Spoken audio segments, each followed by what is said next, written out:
So hi guys, welcome back to another video. My name is Ilse and today I bring you my August and September reads. And I know what you're thinking. You're probably saying like, why are you merging these 2 months? It's because I only read one book for the month of August and I decided just to wait until September to make a full video talking about the books that I read in total, because that's what happened. So August was very chaotic for me. I started working like fully, I guess you could say, because I literally worked from 9:30 to like 5:30-ish, 6 around. So it was just very, like, I never worked that much, I guess you could say, like in those hours. So it was very chaotic for me to like manage reading, and then I get home, I had to work out, and then I had to do other things for work, so it was very hard. But nonetheless, I did manage to read one book in the month of August, and in September I think I did pretty good. I actually read 3 books in the month of September. I almost forgot there. And I think there's also a reading vlog that I did for for 2 of those books. So if you want to check that out, I'll link it somewhere. I don't know where I'm pointing at, somewhere there on the eye. But yeah, so nonetheless, I'm going to tell you about the books that I read. So in the month of August, like I said, it was very chaotic, work and school, because I'm doing my master's. And also it was my birthday month, so it was just all over the place. But I did manage to read one book, and I'm really happy with the book that I read during that month, because I actually participated in the Indian readathon that was hosted by Needy.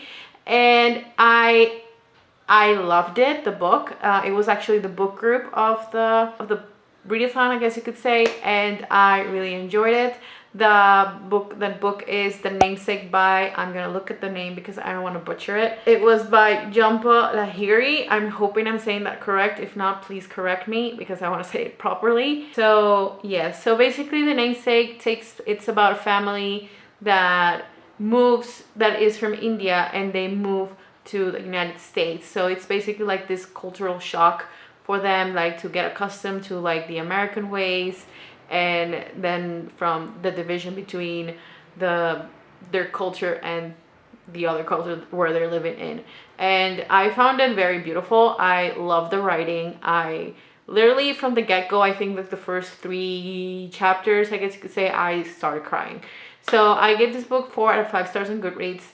The only reason why I did it is because one of the characters, which is the son, really annoyed me at first, but I guess that was the purpose of it in that sense, because he was very oblivious to like the cultural shock, since he didn't really know what it was like to live in India from a very young age, and then to go to like a different country and a different culture and all that stuff. So it was very interesting to see also that point of view, and it was just, like I said, it was really very moving. And also after reading this, someone told me in the comments that it was actually a movie as well. So after I finished the book, I actually I watched the movie, and the movie was also very good. It also made me cry, and I just really love the relationships between like the dad and the son and the mom. The mom really like got to me most of the book and the movie. So yeah, so I really highly recommend this book. It was really eye-opening, and like I said, I really enjoyed reading this book in the month of August. So for the month of September, I read 3 books, and like I said, there's a vlog of me reading I think 2 of those 3 books. So if you want to check that out, again, I'll leave somewhere down below or on the eye. So the first book that I read in September was Salt and Stone by Victoria Scott. This is the second book in the Fire and Flood trilogy. I have no idea anymore. I give this book 4 out of 5 stars on Goodreads, and the only reason why I did it is because after finishing this book, I was very annoyed at the fact that there's no 3rd book, because we end up in like, it ends in a kind of cliffhanger because we don't get a resolution to what is happening in this world. But also the first half of the book was very, like, the main characters, especially the love interest, was very annoying. So it was a little bit slow at the beginning for me as I was reading it. But then it picked up, and it was just wonderful.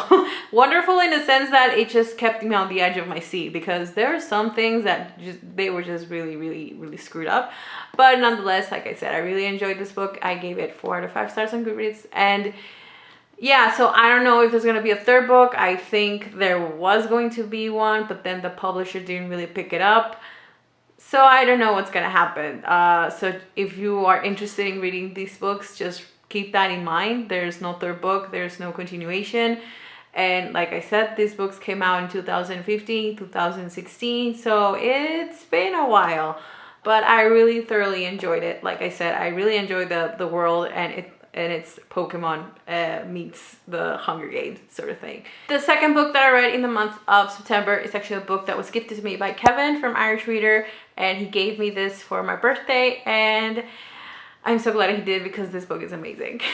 I read The Black Flamingo by Dean Atta, and oh my god, this book made me remember back in my high school days when I was trying to find myself, or at least know who I was back then.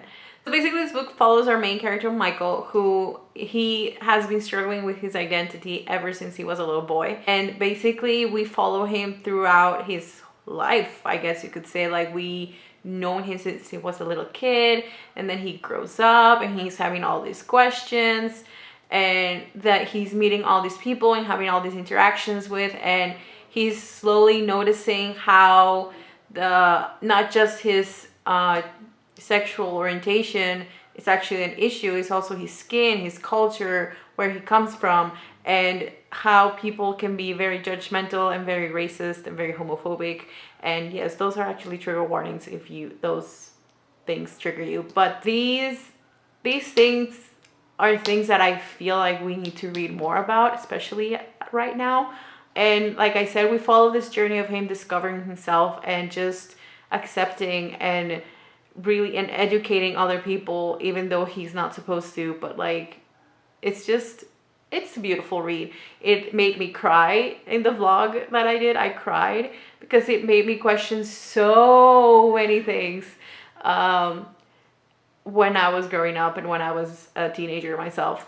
So it's just beautiful. And at the end of this book, it gives you that comfort of saying like you're not alone in this world if you're ever feeling like our main character ever did. Like, it's beautiful. And thank you, Kevin, for gifting me this book. And also I believe that everyone should read it because, like I said, this book is important. Everyone just should read it. Also, this book is written in verse, so it's very easy to fly through if you're looking for something quick, but at the same time something very, very honest and very raw and very, I don't know, like a journey type book, like self-discovering type book. And it's just beautiful nonetheless. So I highly recommend it. The next book that I read is also a book that Kevin gifted me for my birthday. Like, I was like, I need to read all the books that Kevin has given me for my birthdays. So this book has been on my reader for a while as well. I was supposed to read this book in June, but I did not read it in June because of things. Yeah, a lot of things happened in my life basically. But so this book is called Felix Ever After by Casey Calendar, and oh my lord, this book. Oh my god, this book. Okay, so so this book is basically pitched as for readers who like Simon versus the Homo sapiens agenda, and I had recently reread that book and fully enjoyed it and loved it again as a second round. And this book was so good. Like, I don't even know where to begin with this book, but I feel like this book just gives it, I don't know how to explain it. I just really love this book. I don't know if you could tell. It might probably be one of my favorite books of the year. This book made me cry a lot. Insert picture of me crying. I'll leave somewhere here. That was after I finished it, I believe. I don't know. But this book it's just so beautiful. We follow our main character, Felix, who is transgender boy. And it was very clear from a young age that he was different. And basically, I don't want to spoil it because it's just so good. I just want everyone to read it because it's so good. I don't know what else to say about this book. It's just so good. But honestly, like, it's just thinking about it just makes me, like I said, it makes me smile so much because I love this book so much. Okay. Get it together, Ilse. Get it together. Okay, so this book follows Felix. He is an art major at this school, and he has like a bunch of friends, and he's kind of sort of discovering himself at the same time, even though he already knows that he is a transgender boy or transgender male. But at the same time, he is still kind of questioning if this is really who he is, if this is really who he wants to be. And he's dealing with all these things as well with his dad. He's a single father. His mom left when he was very young, and he has had a really hard time dealing with all these questions, and also dealing with like family and school and friends. It's just very hard for him. I believe he is 17 in this book, so he is very, very young. And so he questioning all these things, again, brought up so many emotions when I was back in high school. And also because everyone had to have a label. Everyone had to have, like, you're either gay, you're straight. At that time, I remember that back in high school, I did not know what bisexual was, even pansexual at that time. And it was like very chaotic at the time. So every time people would ask me, what's yours, like, are you straight, are you gay? I'll just be like, yeah, I'm straight. But honestly, deep down I knew I was not. But either way, this book, I feel like I'm getting on a tangent, but this book was just so amazing. And I feel like everyone should read it because it just gives you a glimpse of what people have to go through every single day, even if you're not transgender, but from the LGBTQ plus community. And I just enjoyed it. I even tapped some of my favorite parts and some of like the things that I could relate to. And it's just so good. I don't know how else to say it. Like, I suck at really telling people what books are about. But if I'm giving you this, like, I don't know how to explain it. Oh my god, I'm so sorry. I just really love this book, and I feel like everyone should read it because it's just very important. Just like the Black Flamingo, it deals with important topics that right now are things that we need to be discussing, things that we cannot look past anymore, at least at the time that we are right now. So yeah, so go pick this up because it's such a good book and I loved it so much. So yeah. So those are all the books that I read in the month of August and September. I'm hoping I made sense. I'm hoping you liked the video because I feel like I was very chaotic, but I tried. So basically this types of videos, I tell you what my goals are for the month of October or the next month. For this month of October, I don't really have any goals for this month. For this month, I am currently reading Clap When You Land by Elizabeth Acevedo. I'm only on page 54 right now. I think I picked it up last week. I have not picked it up again. Work and school and stuff. So this is so far my goal, to finish this book. This was actually gifted to me by Sam. I'm gonna leave his link down below. He needs to come back. Sam, you need to come back. So yeah, I'm currently reading this and I'm really excited because ever since I read The Poet X, I've been meaning to read more of Elizabeth Acevedo's books. So hopefully I think this is her latest release. So I'm really excited to finish this and read this. But yeah, I guess those are my goals for October. Like I said, I don't really have much goals for this month because yeah, I don't know what else to say. So thank you guys so much for watching, and I guess we'll see you guys in another video. Bye.